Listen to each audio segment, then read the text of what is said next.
Welcome back to Forbidden Knowledge News.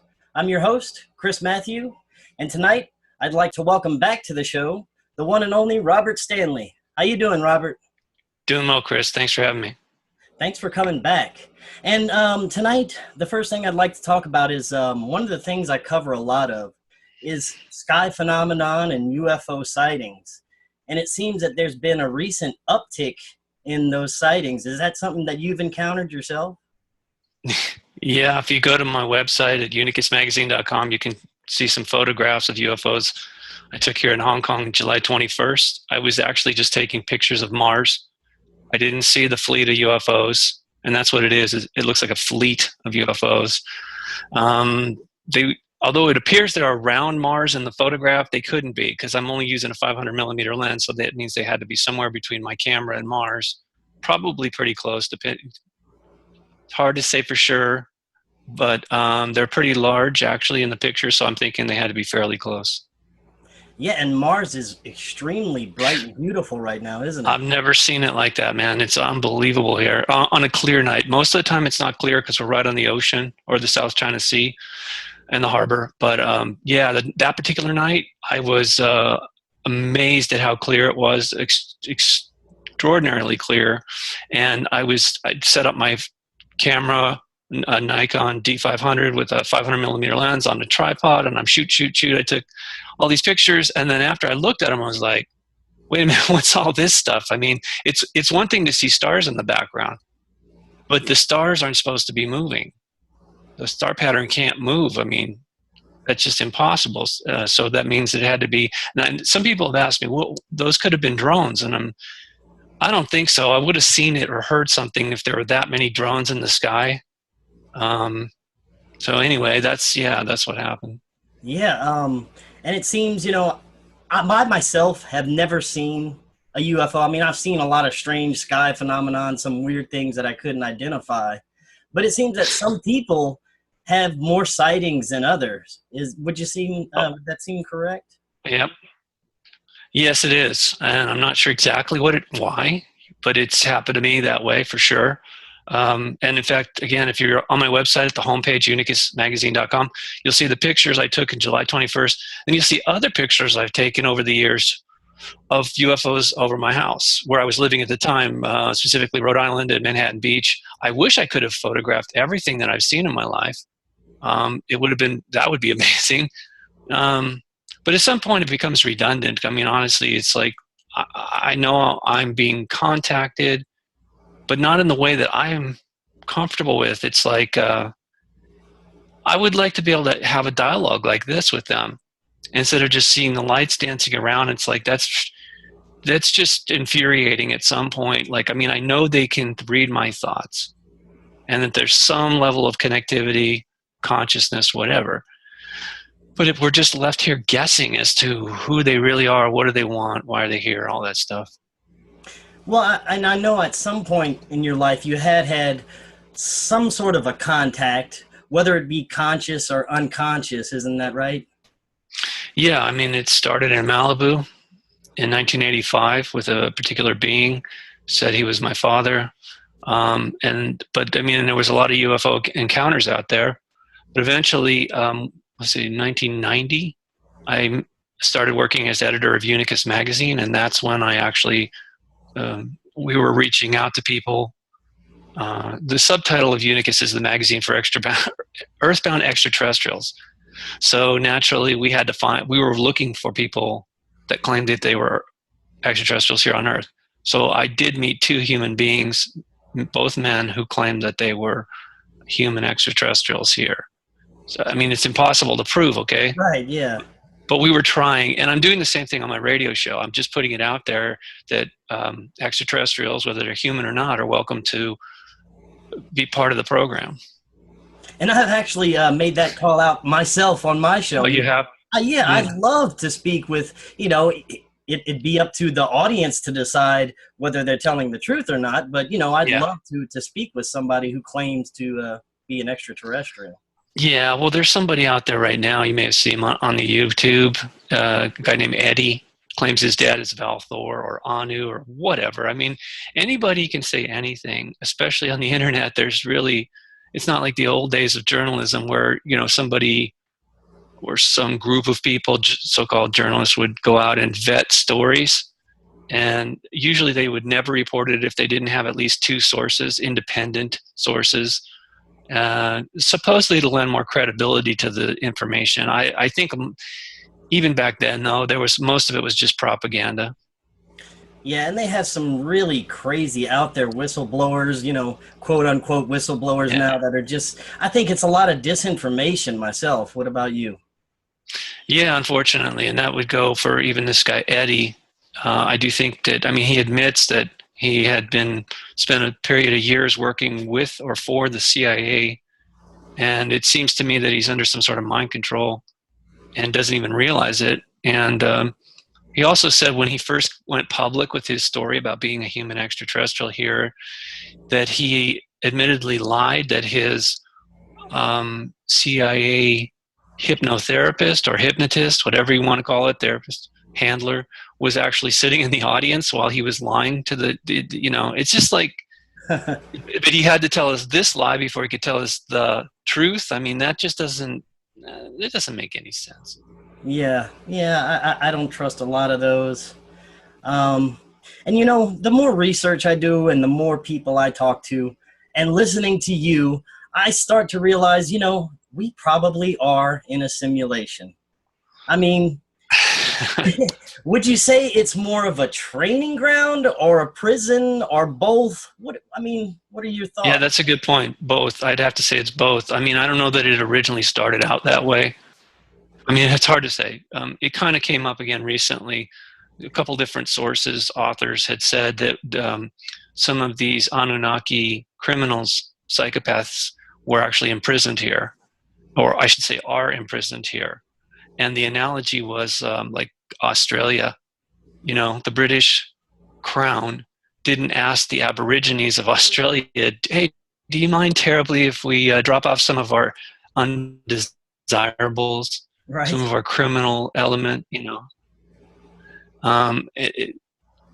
For whatever reason, it happened, okay? And it explains a lot as to why psychopaths rise to the top here, typically, and aren't prosecuted properly, in my opinion, and also why there's no disclosure. I mean, full disclosure about the extraterrestrial presence. I mean, even like with the work of Zecharia Sitchin, he kept claiming that they had left, when in fact he knew that they were still here. At least some contingent of them was still here. Or, you know, I mean, it's just, it's confusing. And yes, it's designed at some level. I do think this is being permitted. It's because it challenges us in a way that allows us to grow. So you said they're still here. Do you think they're just in a different vibration or a different dimension? No, I think many of them are physical like you and I. Oh, really? Yeah. And that's why it's easy for them to blend in. Well, we're part of their family, okay? It's not like they're up here and we're the lowly worker. They would love for us to believe it, when in fact, well, you look at, again, let's go back to Australia. The Aboriginal people supposedly are primitive and don't have technology, right? But they have other skills that the rest of us lack.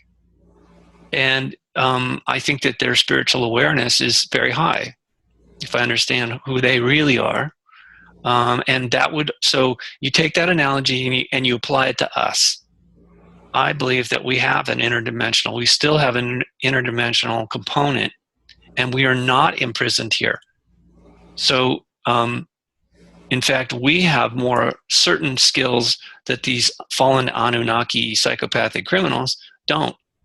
So they actually need us. This is why they want to control us and lie to us and trick us, is because even though they were imprisoned here, if they can convince us under false pretenses to do certain things that will actually benefit them, then they can, at some point, they're probably thinking that they could break out with our help.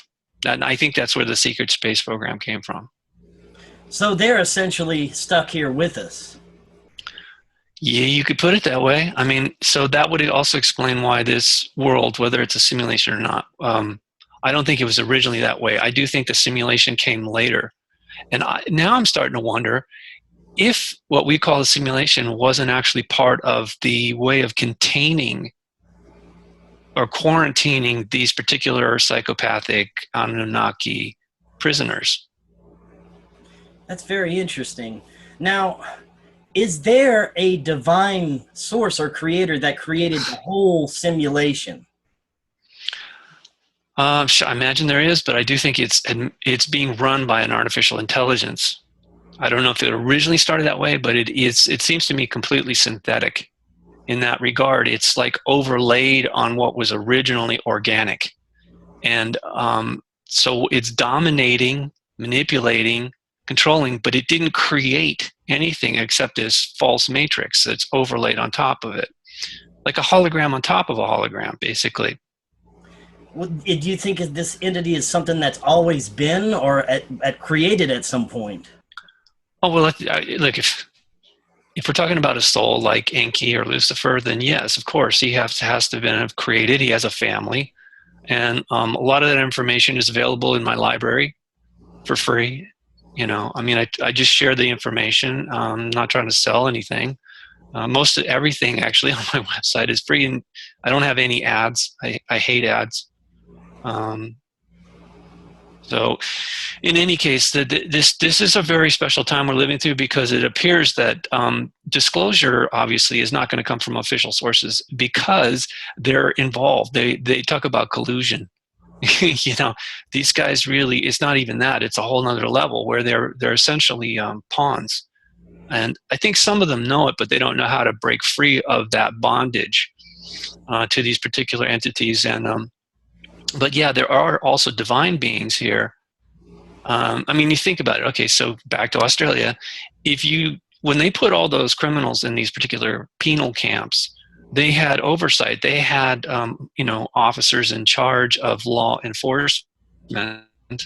They didn't just let them run around completely doing whatever they wanted, because they were dangerous. So the same is true for these particular Anunnaki that are imprisoned here. There has to be some oversight or law enforcement. Now, these elites, I mean, it seems that some of them just have no soul. Are there people that are just soulless, that are just part of this simulation? Yeah, so I'm learning something about that.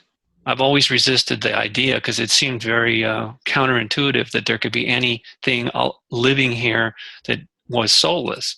But yes, the matrix itself is a program, and that within it, it's created programs that have no soul attached to it. So the thing about synthetic life is it's not coming from the source of all souls. It's something artificial. And so the other thing is, I'm trying to think, what was the connection I came up with recently? It'll come to me in a second. Go ahead. Oh, well, no, as for these people here that, are part of the simulation, do they even know that they're... Yes. Okay, so there's a book in my library called The Stellar Man. Please look it up. This is a very difficult read. It's in English, but it's very sobering. It's difficult to accept that we have been hoodwinked so bad and connected to this matrix, this computer-like simulation, to the point where we've become robotic animals. They wanted us to go down that route, so our consciousness would be so under their control that it would be to their advantage, serving their agenda. So the book, The Stellar Man, is coming from a place of Hermeticism. That would be based on the teaching of Hermes, who's also known as Thoth, or Mercury, or Quetzalcoatl, or Viracocha, or Gabriel, or more recently I discovered his other identity name would be Babaji, which means benevolent father. So the teachings of Hermeticism take us beyond the matrix. Even though we're still here, we can actually start to go beyond it, but it's a very difficult process.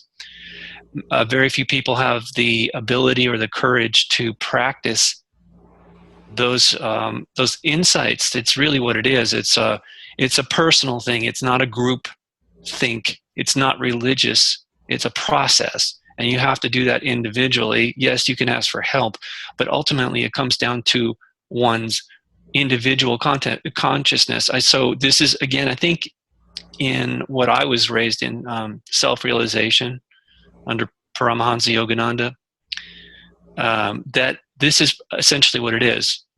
Babaji, also Hermes, Thoth, whatever you want to call him, he has been our benefactor. He is one of the spiritually ascended masters that is here until things get corrected.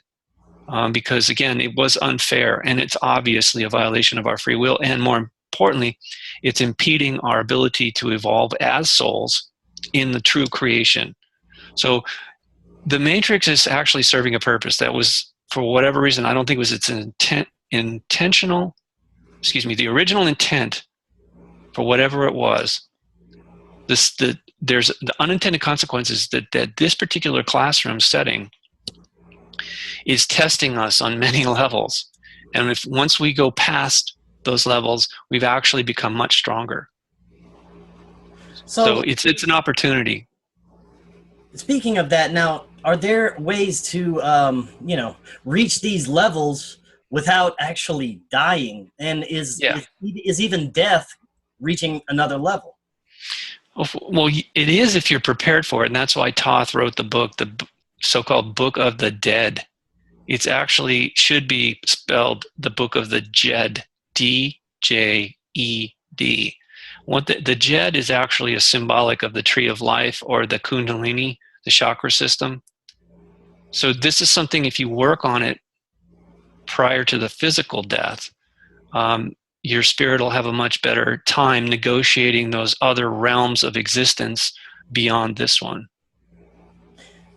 And it seems that there are certain things that kind of help to keep us from realizing who we are and what we are in this.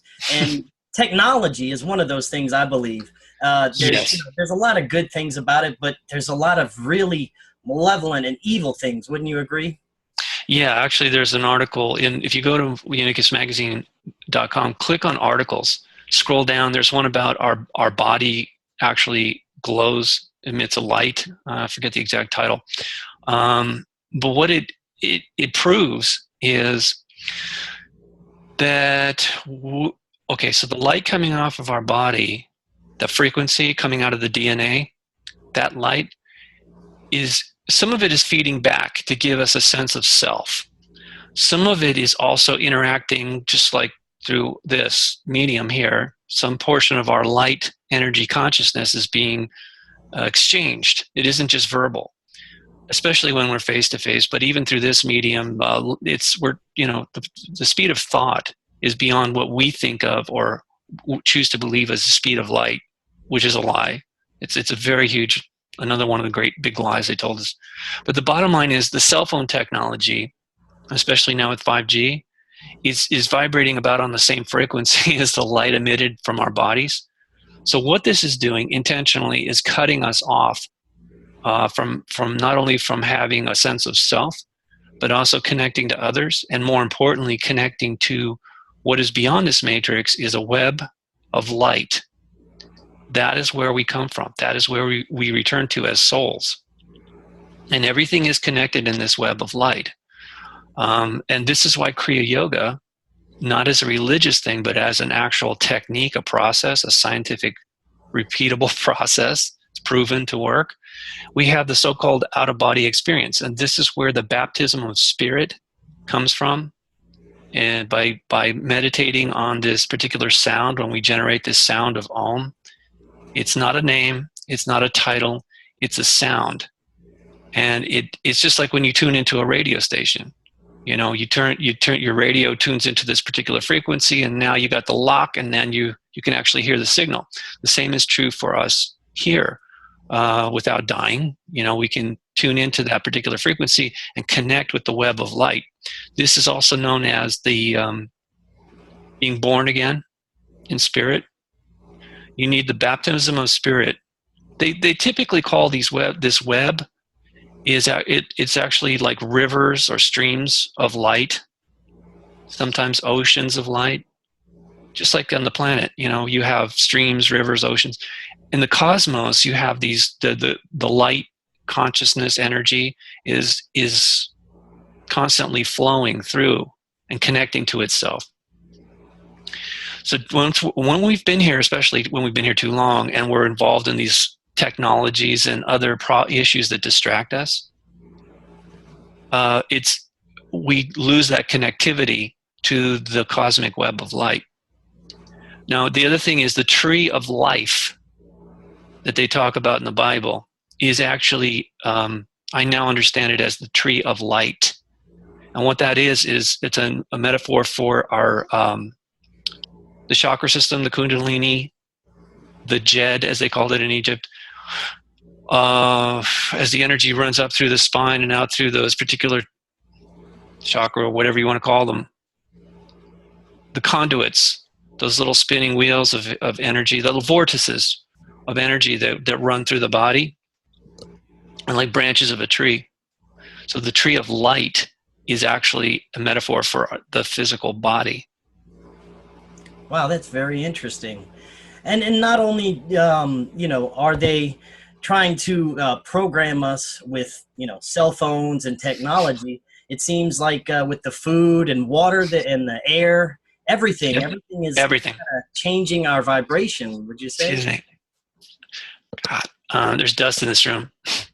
Try not to sneeze. So yes, you're right. Everything in this particular world is designed to distract us and also control us. I mean, this entire matrix, this particular level of reality, is designed for around competition and control. So it's very difficult to break free of that. It takes a lot of courage and effort. I mean, persistent effort. You can't just pick it up one day and say, oh, I'm going to achieve enlightenment. But yeah, it's things. These are Anunnaki, whatever you want to call them, fallen angels, dark lords. They're imprisoned here. They're not omnipotent, and there are restrictions placed upon them and what they can do to us. And they don't want us to know that, obviously, because that would it would make it very much more difficult for them while they're here. So that's something we have to keep in mind is we have a lot more ability or capability or potential that is now awakening, and that's why they're freaking out and acting more increasingly desperate. Now, would you say the entire universe is part of this simulation? Is like a giant interface, or is it each different kind of world its own simulation? Okay, so beyond this particular matrix, I don't think it's the entire. It's not really even a universe. It's just it's a simulation of a universe within a particular universe. And why am I saying that? Is because there isn't just one universe. There's multiple. There may be infinite numbers of universes that are created by an infinite number of creator gods. It's a co-creation. Who knows where this started? Okay, it may have started with a singularity or a single entity, but that entity has like a tree of light. And it ultimately became mature enough that it bore seeds of light. That would be us. And we're still in the seedling phase, but I'm just saying that's how we got here. It's a very organic process. So there are an infinite number of creators. And the thing, what I like about all this is, in fact, we're related to all these other entities. And that's one of the reasons they're very concerned about us and want to connect with us in a way that's going to be acceptable to us, because we've been lied to so many times about so many things. It's very difficult for us to even comprehend some of the things that they would like to share with us, and especially when it comes to the emotions that they feel. It's just overwhelming. I'm talking about the benevolent beings now. It's just it's really impossible to put into words how they look at us. I'll just tell you this way briefly, is that the way they made it clear to me that their love for us is never ending, which is, it's kind of hard to believe considering how brutal we are, have been, I should say, for so long, relatively speaking. I mean, time is not here, it's limited. Our understanding of time is actually an illusion, and it's blinding us from seeing the bigger picture, and more importantly, connecting with the rest of the family. And these benevolent ones, would you say that there's possibly a war going on with the malevolent aliens or ETs? Okay, from the dark side believes it is at war because they feel threatened. Their ego, their way of life is threatened indirectly by those of us that are in the light. The benevolent ones naturally are not aggressive and would never start a war, but at some point they have to defend themselves, and more importantly, limit the amount of damage that the Dark Lords could do, have done, or could do in the future.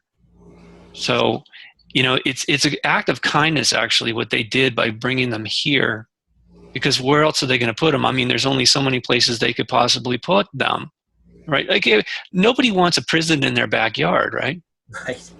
Okay, but they have to put them somewhere.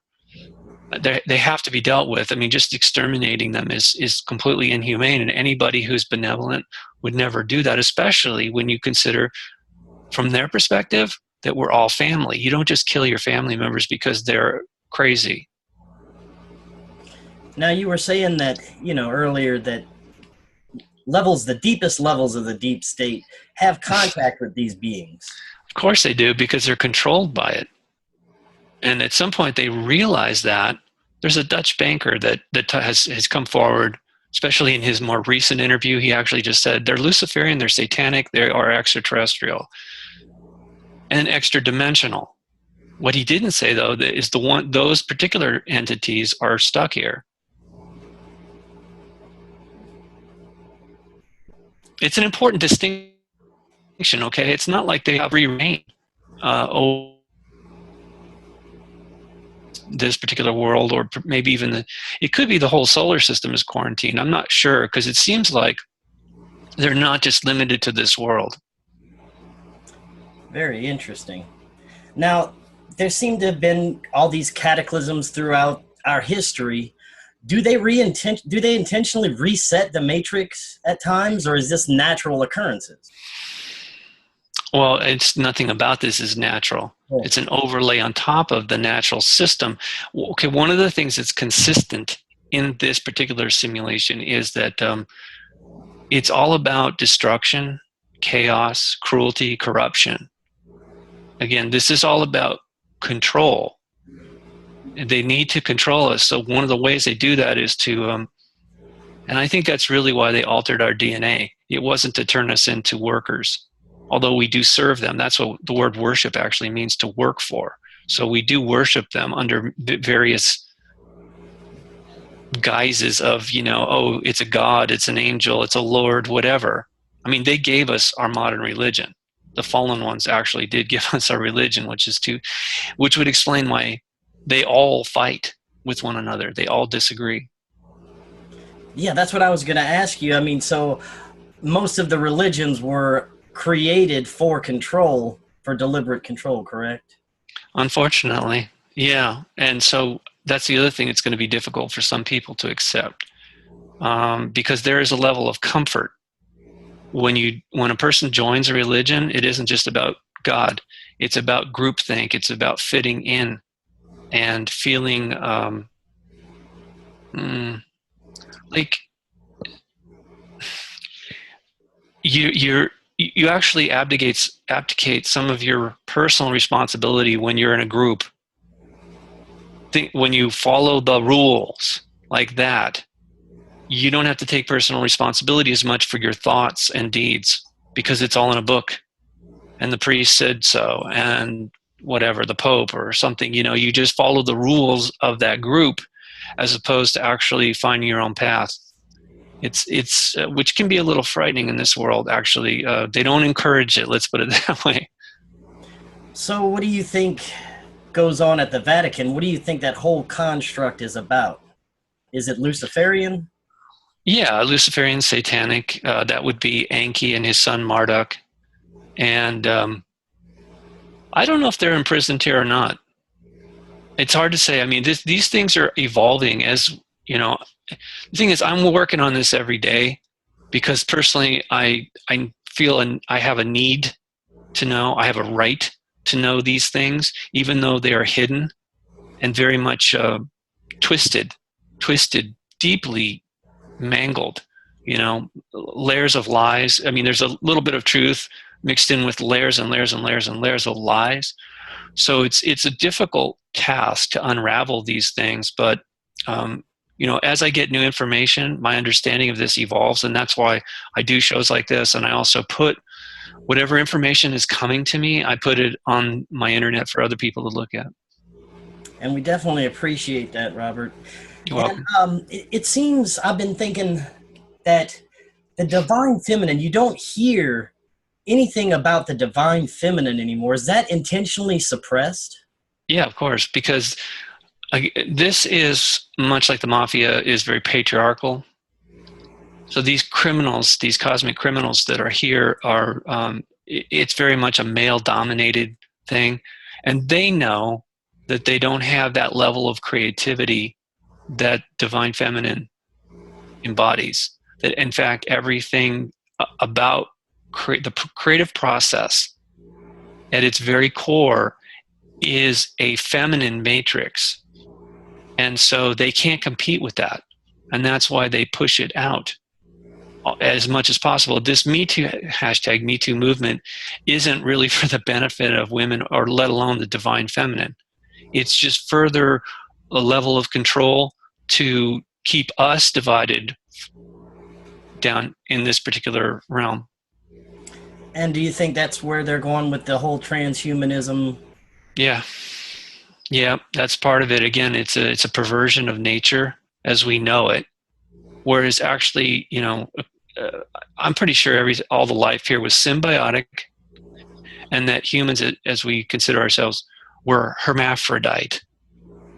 So even though we may look like we were females, we were in fact, we had both, and both sex organs, or whatever you call it. We had the capacity to give birth on our own because we were hermaphrodite. I should say the original life forms here were that. And I'm sure they are on other worlds too, are still. That hasn't changed. Very, very interesting. So going back to when I had asked you about the resets, do you think that we are in store for another reset? Or can Probably, yeah, probably. Really? And now, is this something that we could control at all? No, we can only control our own consciousness or understanding of these things. That again, most of it mostly synthetic. It's criminal, and it's beyond our control. It's not really our responsibility.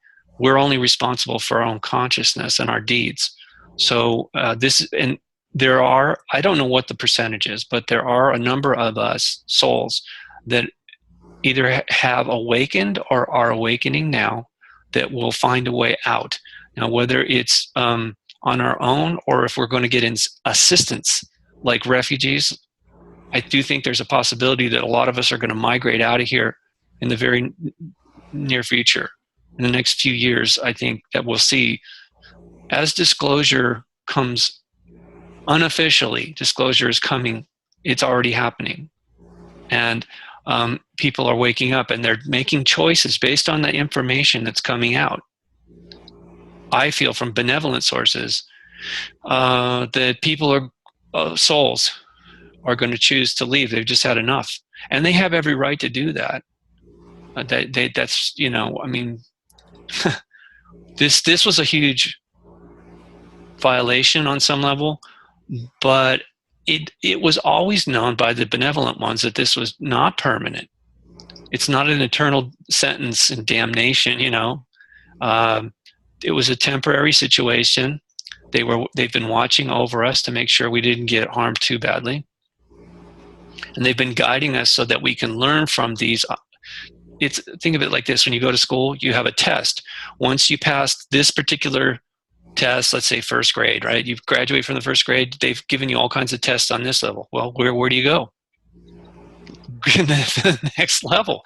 Right. And it's like that, right? You keep going until you're supposedly done with that. And it's not mandatory. Supposedly you have to go to school here, right? Otherwise they come and get you and force you to learn their indoctrination. And I'm talking about public schools, right? Every child has to go through the system to be programmed. But I was fortunate I didn't have to do that so much. I actually started, I think it was junior high, I was traveling with my parents, so I took correspondence courses in order to graduate from junior high. Then the same thing happened in high school. And so I learned how to educate myself. And in fact, that's part of the Hermetic process, is realizing that you can't expect someone to give you all the answers, and especially in a group setting, by joining a religion or a cult or whatever, and waving a magic wand and all that stuff. That doesn't work. You have to do it individually, become self-realized. So, yeah. So for someone who's just waking up to all the crap around them and just overwhelmed, is it possible for them to be able to ascend when you say this window is going to occur? Yeah, I don't like that word, but yeah, I know people use it a lot. I think of it more as liberation. We're able to leave this setting. It's like, hey, look, if you can't spend your entire life in a classroom, you have to, at some point, you have to leave the classroom and go out and live in the so-called real world, and apply whatever you've learned here in the real world. So that's what it's an opportunity. We're not really evolving or ascending. I think we're being given the opportunity to leave this particular matrix at a time that's beneficial for us, because we choose to do that. And it's going to be amazing. It's kind of hard to explain to you, but I'll put it this way. In my library, there's a new book that the extraterrestrial Anunnaki. He's the third son of Enki, brother of Marduk, which is kind of weird. Yeah, there's a book in my library. Can you hear me now? Yeah, I can hear you. Okay, so there's a book in my library called Babaji the Extraterrestrial. It's very difficult to read, but essentially Babaji is, like I said, the brother of Marduk, or Ra, also known as Satan. He's the third son of Enki, also known as Lucifer. So it's kind of strange that such a divine being or ascended master would come from that particular family, but he did. He does. And there's a lot of important insights in that particular book. If you find it too difficult, I would suggest you read the 43rd chapter of Autobiography of a Yogi. And why is that important? Yogananda's guru, Sri Yukteswar, when he physically passed away, he allegedly came back in his astral body and spoke to Yogananda and explained to him what the multiverse really is. All the different levels, from the highest level of source to the causal plane, to the astral plane, to the physical plane that we're at now. So this is very helpful, because it gives you a perspective of the real big picture. And he even talks in there about the dark angels, the fallen ones. They're imprisoned. He says this. He says they're imprisoned in the lower astral. So it's a very, very insightful book. Now, I read that when I was a child, and I've read it a few times after that. But only recently, when I read it again, it actually for the first time made sense to me. I mean, the full on, I could see it all in a way that I'd never seen before, which is it's a sign that I personally am having these realizations, this awareness. But we have to act on it. We have to act on these insights. And so one of the things that I've done is become vegetarian again. Meditating by itself is one thing, but you have to take care of your body in order for it to function well, to be a good conduit or connection to the web of light for your consciousness, for your soul. Okay, so certain foods definitely help us have a different level of vibration or light. So this is, and actually this is well known even outside religious circles, that certain foods contain more energy, more life, as opposed to especially the processed foods with all the chemicals and whatnot. Those are designed to really lower our frequency as you know, as much as possible without killing the body. Yeah, and it's so hard to find good food. If you're gonna buy it, it's gonna be so expensive. They try to Yeah. do anything to keep you from getting the good nutrition that your body needs. Yeah, yeah, and water too, like you said, and air and whatever. But we can control this, and it's a choice. There's We are fixated with the idea of having protein, when in fact what we're really looking for is light. So when we leave this particular plane and we move to the Akashic and then the causal plane, what we consider to be our vehicle, our body, the expression of the soul, an extension of the soul, the vehicle, we absorb the light. We just absorb it like a plant absorbs sunlight. There was a time in the past when that actually was the case here. Our bodies actually have something similar to chlorophyll. It's not called that, it's something else, and I forget the name of it, it's some scientific name, but our bodies don't have much of it now, but if we had more of it in our blood, we would be able to just absorb the light directly. We are absorbing light indirectly through our food. And so again, certain foods contain more of that light energy. Very interesting. And this opportunity to escape, you think this is being offered to us by the benevolent ones? Well, of course, they don't want us to be stuck here. I mean, you think about it, your family wants you to come home from school. I went through this recently when we moved to Hong Kong. Our son, he stayed behind for a couple of years, and he came to visit us when he was on summer and winter break. But the separation anxiety that actually made me depressed, and I know he was feeling it as well. So I use that as an analogy that our family beyond this matrix actually misses us and is looking forward to the day when some of us choose to leave here and come home. So where do you see us as a planet going in the next 5 to 10 years?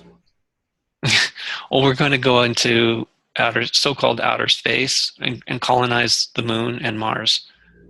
And of course, I think we've already done this secretly on behalf of these particular fallen angels, dark lords, whatever you want to call it. Again, to serve their agenda, assist them in some fashion, secretly.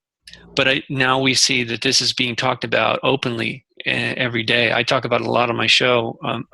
Not just my opinion. I comment on things in the news, like this latest thing that they've developed, the Space Force, this new branch of the military. The current head of NASA has said that the military is going to go to the moon. Despite whatever treaties we have with the UN, it's like they're basically saying, screw you. We're really good at breaking treaties. Just ask the Native Americans. And we're going to do what we want because it's within our national interest, or what they sometimes call manifest destiny. So you think we already have operations on Mars and the moon? Do you mean America or shadow government? Shadow government, of course. Yeah, yes, absolutely. I know they do. Yeah.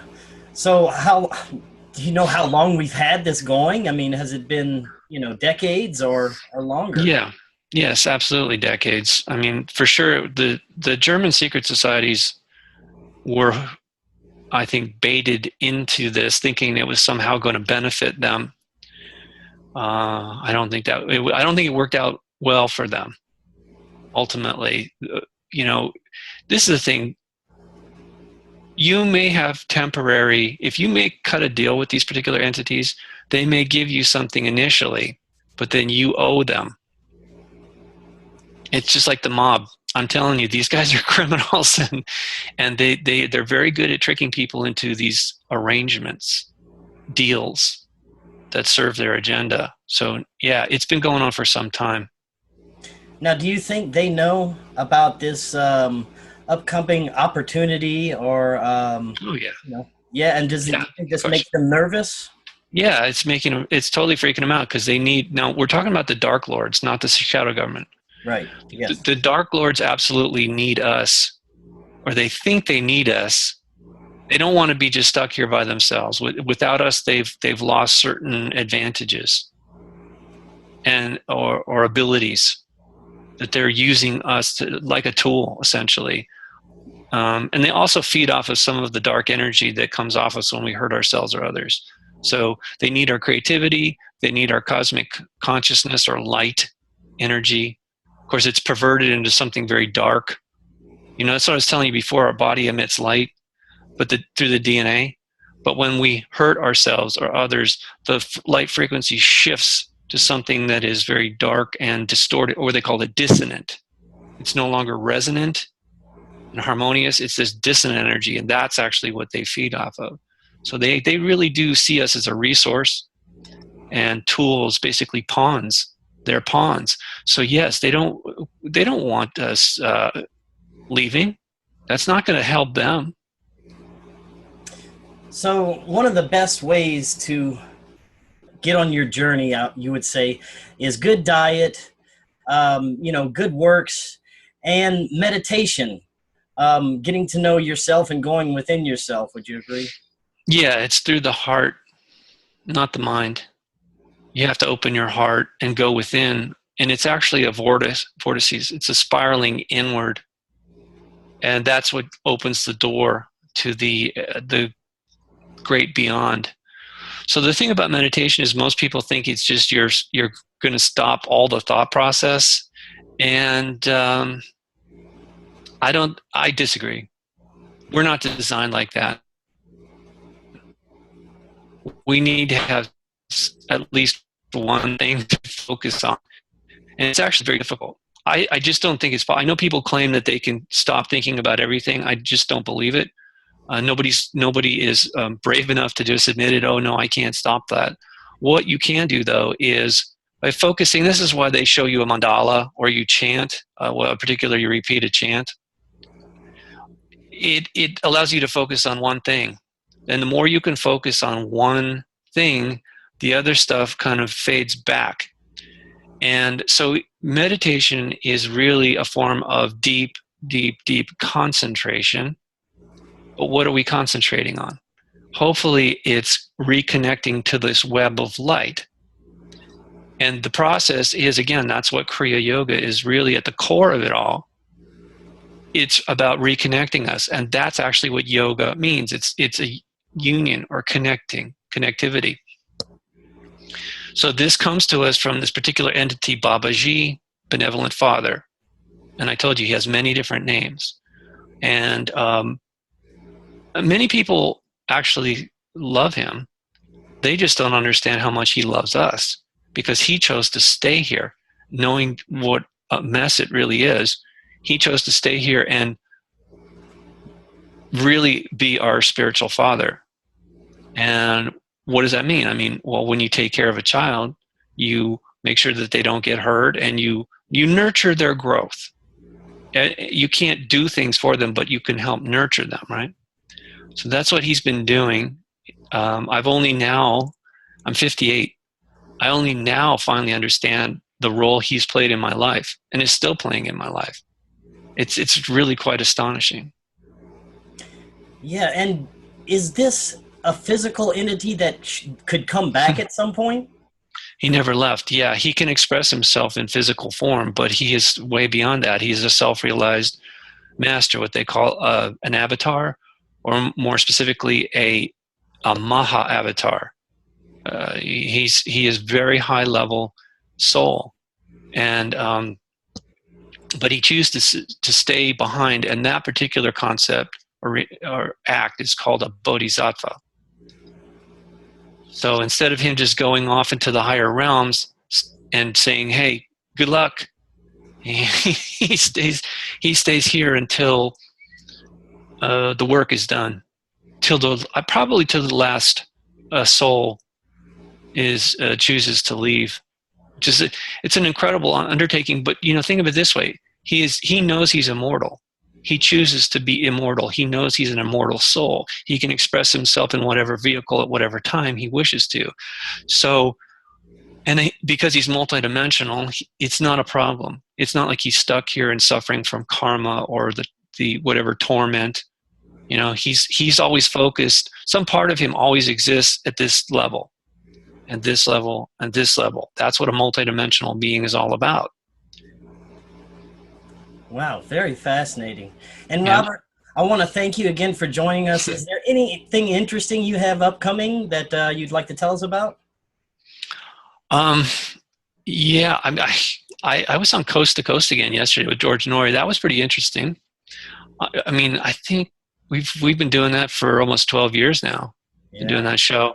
So I was grateful. I mean, that's how I got started as a talk show host, was doing that show originally back in 2006. So yeah, I'm actually enjoying hosting my own radio show on weekends on KGRA, Friday and Saturday nights from 10 to midnight Eastern.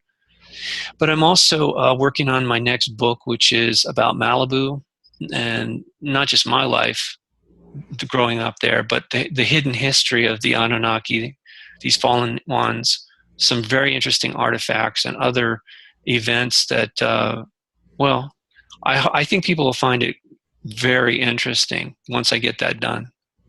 Oh yeah, be looking very forward to that. Well, Robert, thank you again for joining us. It was an awesome conversation, and we'd love to have you back on again. And Thank you have an awesome night, Robert. All right, you too. Thank you. Bye-bye. Bye-bye.